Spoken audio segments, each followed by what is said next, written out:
मार्गशीर्ष मास है, कैसा महीना। महादेव आपकी मन की कामना पूर्ण जरूर करते हैं। शिवरात्रि की रात्रि में आप लोगों ने सबने अपने अपने घर में दिया जलाया होगा। दीप जलाया कि नहीं जलाया पूजन में? बोलो तो सही, जलाया ना? शंकर जी को बेलपत्री चढ़ाई कि नहीं चढ़ाई? चढ़ाई ना? अभिषेक पूजन किया ना?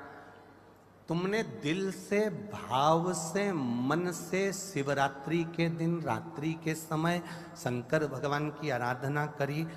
भूलवश भी अगर तुमने दिया जलाया है तो मेरा शंकर भगवान जब चोर को कुबेर बना सकता है तो साल भर में तुम्हें भी तो कुछ ना कुछ दे सकता है। इंतजार करो कि तुमने जो पार्थिव शिवलिंग की पूजन करी है रात्रि के समय पर, केवल पार्थिव शिवलिंग की पूजन रात को नहीं होती है, पर केवल शिवरात्रि, हरतालिका तीज, छोटी तीज, बड़ी तीज, अन्य जो त्योहार होते हैं, सोमवार की अष्टमी आदि जो उत्सव होते हैं, इसमें शिवरात्रि की रात्रि में, उसका मतलब ही शिवरात्रि है। रात के समय पर आप अभिषेक करो, पूजन करो, अर्चना करो।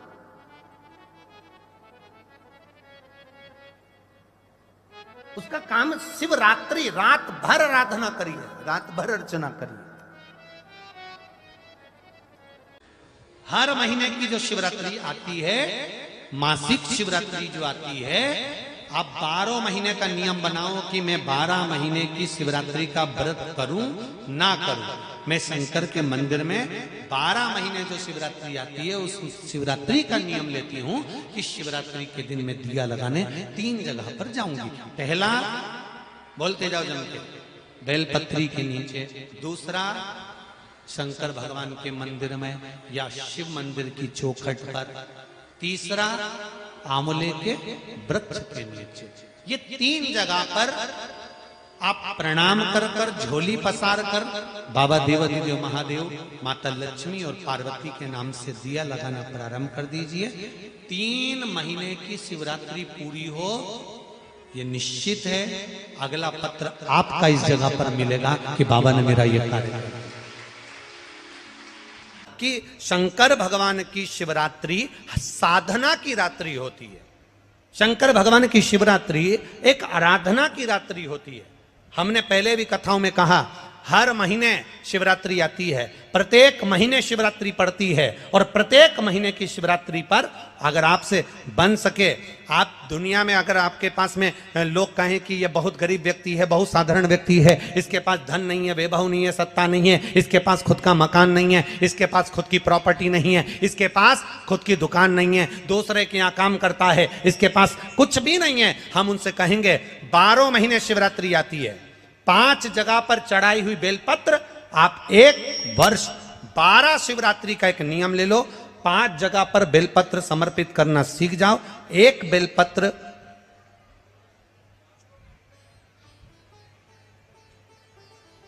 ये शिवलिंग, ये जलाधारी, बहुत ध्यान से देखना, ये चरण जहां से जल नीचे गिरता है, गणेश जी का स्थान, कार्तिकेय जी का स्थान, ये हस्तकमल, माता पार्वती जी का हाथ हस्तकमल, शिवलिंग, भगवान शंकर का स्थान। ऊपर से जो एक एक बूंद जल शिवलिंग के ऊपर गिर रहा है, शंकर भगवान की 5 बेटियां, जया, विषहरा, शामरीबारी, दौतली, देव। बीच में जो एक मोटी सी लाइन है वो शंकर भगवान की छोटी लड़की, क्या नाम है? अशोक सुंदरी। ये पूरे शिवलिंग का वर्णन। 5 जगह पर बेलपत्र, 5 स्थान पर बेलपत्र। 12 महीने की शिवरात्रि। आप दूसरे के यहाँ काम कर रहे हो, नहीं है नौकरी, नहीं है काम, दूसरे के मकान में रह रहे हो, खुद का मकान भी नहीं, खुद का प्लाट भी नहीं, खुद की प्रॉपर्टी भी नहीं, बहुत संघर्ष की जिंदगी जी रहे हो, ठेला धका रहे, लॉरी चला रहे, गाड़ी चला रहे, ऑटो चला रहे, अपने लिए करने का प्रयास करना।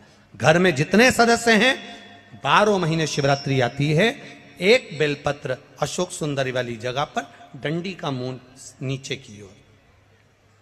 दूसरी बेलपत्र माता पार्वती जी के हस्त कमल पर।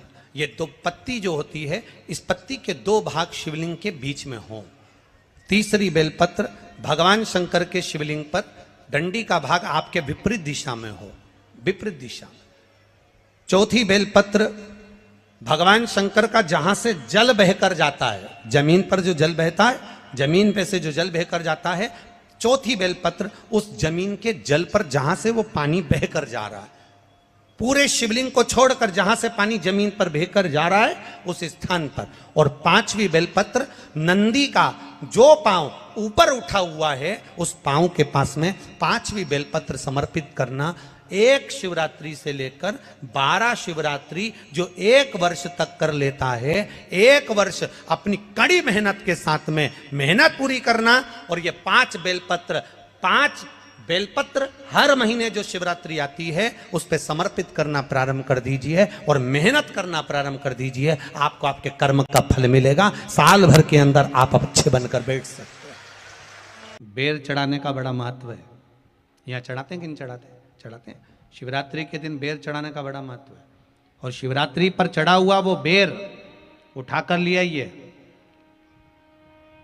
और उस बेर को उठाकर रख लीजिए। मान लो किसी को उदर से जुड़ी हुई जब तकलीफ रहती है, पेट से जुड़ी हुई तकलीफ रहती है, पेट से जुड़ी हुई कोई भी प्रॉब्लम हो, अगर पेट से जुड़ा हुआ कोई भी रोग आपको लग गया और डॉक्टर की दवाई चल रही है, सारी औषधि चल रही है, जो शिवरात्रि पर आपने बेर चढ़ाया है वो बेर अगर आपके यहाँ रखा हुआ है, वो बेर उस रोग वाले व्यक्ति को खिला दीजिए। आधे घंटे के अंदर पेट का दर्द, पेट की तकलीफ, पेट का कैसा भी रोग होगा एकदम आराम लग जाएगा। उस बेर में इतना दम, इतना प्रबलता आ जाती है। शंकर को जो शिवरात्रि के दिन बेर चढ़ाया जाता है।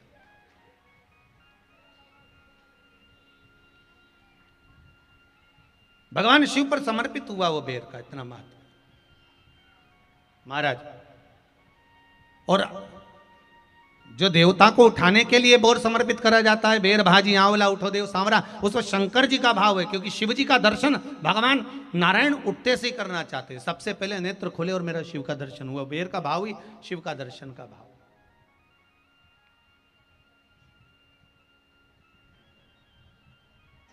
कितनी बड़ी औषधि होगी बेर के अंदर, जरा देखिएगा कि मेरे राम जी शबरी अम्बा के दरवाजे पर पहुंचे। आप लोग भजन में लेते रहते हो, शबरी संवारे रास्ता आएंगे राम जी, मेरा भी धन्य जीवन बनाएंगे राम जी।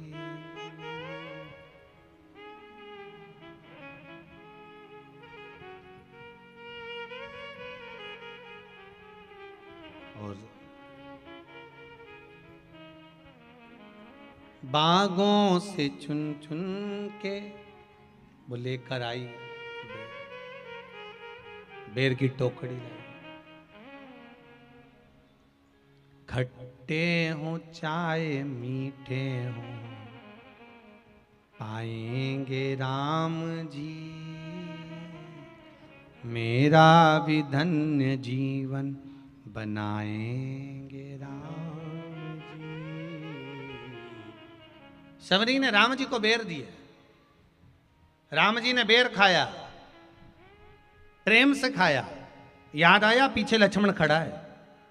राम जी ने लक्ष्मण को बेर दिए, ले लक्ष्मण ये बेर खा ले। लक्ष्मण जी ने बेर लिए। लक्ष्मण जी ने बेर को देखा तो वो शबरी अम्बा अपने मुंह से झूठा करके दे रही है। लक्ष्मण जी ने बेर लिया, पास में रख लिया, फिर लिया, फिर रख लिया। शबरी जी राम जी को बेर दे, राम जी लक्ष्मण जी को बेर दे, लक्ष्मण जी वो बेर लेके पीछे फेंकते जाए। उठाए फेंका, उठाया फेंका, उठाया फेंका। अब कोई लक्ष्मण साधारण है? जब भगवान राम विष्णु हैं, लक्ष्मण शेषनाग हैं। शेषनाग अगर कोई चीज फेंकेगा तो क्या पास में फेंकेगी? उठाया फेंका, कोसों दूर जाकर गिरा। और वो बेर कब काम आया? जब लक्ष्मण जी को शक्ति लगी, बाण लगा, लक्ष्मण जी मूर्छा होकर जमीन पर पड़े। सुषेण वेद को बुलाया और वेद से बुलाकर पूछा कि लक्ष्मण कैसे उठेगा? तो कहा संजीवनी लेकर आओ। संजीवनी लेने के लिए भेजा। तब संजीवनी लेने के लिए जब श्री हनुमान जी महाराज गए, संजीवनी बूटी जब लेकर आए और लक्ष्मण जी को जो दी तब राम जी पहचान गए ये संजीवनी कोई दूसरी नहीं है। लक्ष्मण जी को जो बेर खाने को दिया था वो बेर फेंक दिया था, उसी बेर की पत्ती है जिसको निचोड़ निचोड़ कर लक्ष्मण जी को खिलाना पड़ी है। तो राम जी रोते रोते बोले पहले ही खा लेता तो खाना नहीं पड़ती, कोरोना का टीका पहले ही लगवा लेता तो दादा निपटता ही नहीं, लगे तो खाया ही।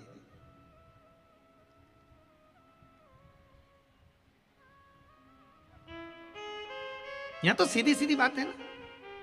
कहा पोलियो की दवाई जन्म लिए बच्चे से लेकर 5 वर्ष तक के बच्चे को पोलियो की दवाई पिलाई जाएगी। पोलियो की दवाई पियो तो हाथ पैर से विकलांग नहीं होगे।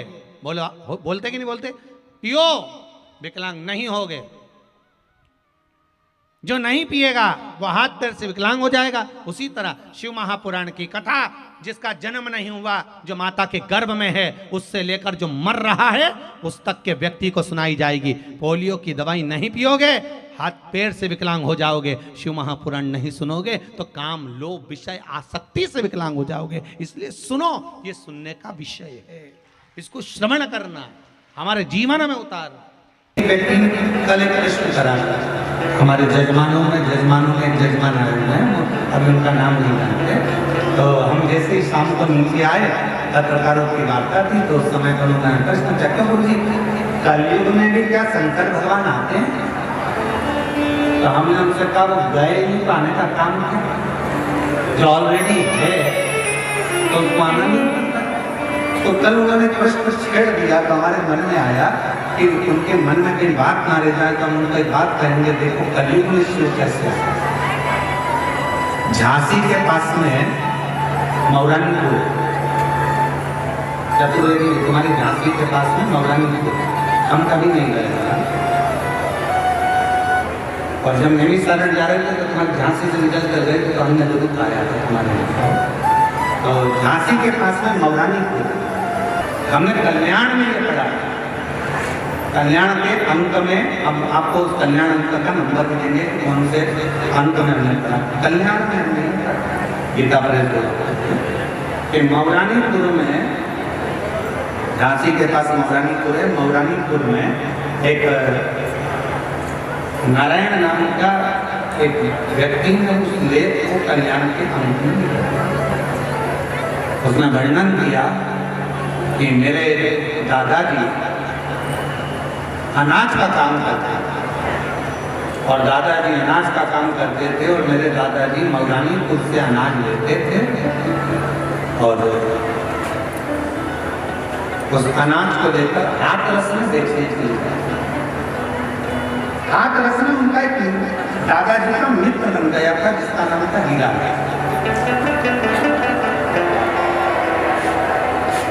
और हीरा लाल के ना तो पत्नी थी ना बेटा था, परिवार के लोग केवल उससे काम कराते थे। वो कमाई का एक स्रोत बन चुका था, अवस्था ढलती जा रही थी, परिवार के लोगों ने उसको पूछना बंद कर दिया था। एक दिन नारायण के दादाजी जब अनाज बेचने के लिए मौरानीपुर से हाथरस गए तो हीरा लाल से मिले तो हीरा लाल का चेहरा उतरा हुआ था। तो कहा सेठ जी आपका चेहरा उतरा हुआ है? हाँ, मेरा कोई है नहीं, बहुत तकलीफ, मेरे रिश्तेदार भोजन भी देते हैं तो ताना सुनाते हैं, धन के नींद ऐसा है कभी। हीरालाल जी से नारायण के दादाजी ने कहा कि आप मेरे साथ चलो, मौरानीपुर में रहना, मेरे बेटा बहुत अच्छे हैं, मुझे भी भोजन देते हैं तो तुम्हें भी भोजन। हीरालाल व्यापारी के कहने पर, नारायण के दादाजी के कहने पर मौरानीपुर आए। ये कलयुग की कथा है, इसी कलयुग की कथा, बहुत पुरानी नहीं, बहुत नई कथा।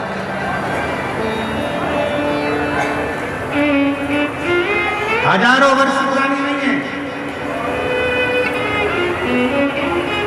500 वर्ष पुरानी नहीं है, ये कथा मात्र 300 वर्ष पुरानी है।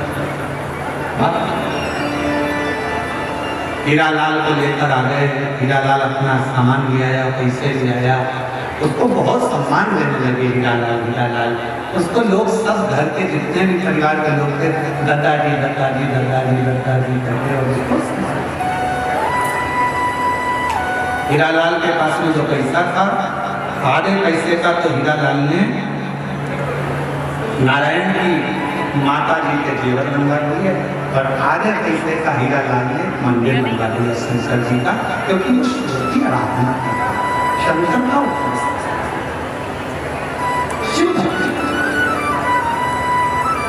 अब एक दिन अवस्था चलते चलते चलते चलते हीरालाल की आंखें चली गई और हीरालाल को दिखना बंद हो गया। घर के लोगों ने कहा दादाजी प्रयागराज में मेला लगाया है, मार आप नहीं चलोगे? दादाजी बोले मेरी आंख से तो दिखता नहीं है, मुझे फिर काम करो, शंकर जी के मंदिर में छोड़ दो, मैं शिव जी को लोटा भर के जल चढ़ाता रहूंगा, तुम आ जाना और फिर मुझको भोजन दे देना, सुबह जाओगे रात को खाए जाओगे। नारायण के माता पिता दादा सब चल दिए प्रयागराज। प्रयागराज से आते आते उनको याद आया दादा को शंकर के मंदिर में बैठे होंगे, भूखे होंगे, चलो जल्दी नारायण जाओ दादा का हाथ पकड़ कर ला। नारायण दादा का हाथ पकड़ने के लिए जैसे ही जा रहे थे दादा तो देखा नारायण ने कि दादा की आंखों पर एक पट्टी बनी,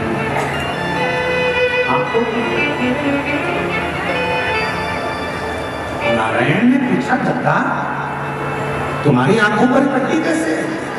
दादा ने कहा लाला शंकर जी के मंदिर से मैं आ रहा था तब एक व्यक्ति सामने आकर खड़ा हो गया, उसको देखा तो नहीं क्योंकि मेरी आंखें नहीं थी, दिखता नहीं था। वो मुझसे कह रहा था बाबा कहाँ से आ रहे हो? मैंने कहा शंकर जी के मंदिर से दर्शन कर आ रहा। तो बहुत तेज हंसा, हंसकर उसने कहा दादा तुम्हें दिखता तो है नहीं, फिर शंकर जी के मंदिर में क्यों गए? दादा कहते हैं कि मैंने उस व्यक्ति से कहा कि मुझे नहीं दिखता तो क्या हुआ, मेरे महादेव को 3-3 आंखों से दिखता, मेरे बाबा को क्यों दिखता? दादा तुम्हारी आंखें नहीं है? नहीं। दादा तुम्हारी आंखों का इलाज करवाया? हाँ सारे डॉक्टरों को दिखाया पर आराम नहीं लगा, सबने कह दिया तुम्हारी आंखें कभी नहीं आएगी। इतने में उस व्यक्ति ने कहा दादा मैं बहुत बड़ा वेद तुम कहो तो तुम्हारी आंखों का इलाज कर सकता, पर उसमें इलाज करने में लगभग 5 दिन लगेंगे। मैं तुम्हारी आंखों पर आज थोड़ा सा मल्लम लगाकर पट्टी बांध देता हूँ और 5वें दिन मैं तुम्हारी आंख को खोलकर उसका ऑपरेशन करवा दूंगा, अगर तुम चाहो तो। दादा कहने लगे अच्छी बात है लगा दो मल्लम। मल्लम लगाया, पट्टी बांधी। नारायण बेटा उस व्यक्ति ने पट्टी बांधकर चले गया और वो 5 दिन बाद आएगा, पट्टी खोलेगा, ऑपरेशन करवाएगा, जब तक बंदी रखेगा। नारायण ने हाथ पकड़ा, दादा को ले गए अपने घर।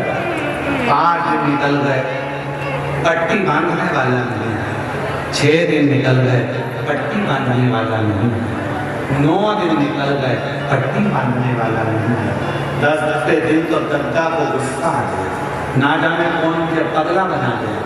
आंख में बांध गया पट्टी, पहले से तो नहीं थी, आंख ऊपर से बांधी पट्टी। अब इसको कब तक बांधे फिरूं? आज तो पट्टी खोल कर रहूंगा।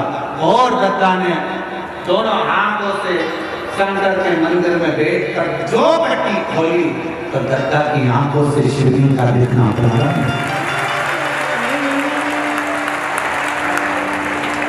दादा की आंख से शंकर का स्वरूप दिखता। बेटा मेरा जल्दी आ, अरे मेरे मित्र को ना, मेरी आंखों से दिखना प्रारंभ हो गया। दादा आपको कहे थे पट्टी बांधने वाले ने कहा है कि 5 दिन बाद आएगा, पट्टी खोलेगा, डॉक्टर के यहाँ लेकर जाकर ऑपरेशन कराएगा, तब तुम्हारी आंखों से दिखेगा। मुझे नहीं मालूम वो पट्टी बांधने वाला कौन था, मुझे नहीं मालूम मल्लम लगाने वाला कौन था, मुझे नहीं मालूम मेरी बुझी हुई रोशनी को दिखाने वाला कौन था।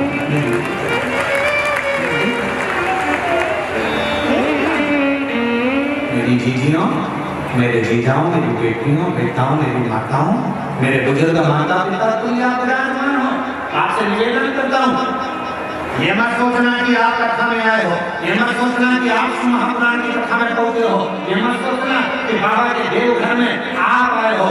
आप किसी के घर में जाकर बता दो, नहीं जा सकते। पड़ोसी के घर में घुसकर बता दो, नहीं घुस सकते। जब तक पड़ोसी की आज्ञा ना हो तब तक तुम पड़ोसी के घर में नहीं जाते। मेहमान के घर की आज्ञा ना हो तब तक मेहमान के घर में नहीं जाते। उसी तरह देवघर में भगवान शंकर का घर है, उसकी आज्ञा के बिना तुम देवघर भी नहीं जा सकते। शिव की आज्ञा के बिना देवघर में पाँव नहीं रख सकते। अगर देवघर की भूमि पर आए हो, शिव महापुराण की कथा सुन रहे हो, शंकर जी की कथा का रसरस को ग्रहण कर रहे हो, तो ये तुम्हारी समर्थता नहीं, मेरे देवघर वाले ने अपना डमरू बजाया होगा और तुम्हें इशारा कर कर झाला देकर बुलाया होगा, तब तुम यहाँ शिव महापुराण की कथा सुनने के लिए। और किसी के घर में जाते हो तो खाली हाथ वापिस नहीं भेजता। शादी में जाओगे तो लिफाफा जैसे तुम देते हो तो वो विदाई में तुमको रिटर्न गिफ्ट देता है। साड़ी देगा, कपड़ा देगा, मिठाई का डब्बा देगा, तो देता है कि नहीं देता। मौसी के घर शादी में गए, अरे तुमने दूल्हे को कुछ दिया, दूल्हे को कुछ दिया, पर मौसी के यहाँ से जाओगे तो कुछ तो देगा ना। अरे बोलो तो सुन, देखे ना मौसी। मामा के जाओगे तो मामा जी देंगे, दादा दादी ससुराल जाओगे तो ससुराल वाले देंगे, मायके जाओगे तो मायके वाले देंगे, कुछ ना कुछ मिठाई में दिया जाता है। तो तुम देवघर की भूमि पर आए हो, तैयारी कर रखना, मेरा बाबा भी बिना पिटाई के तुम्हें भेजे।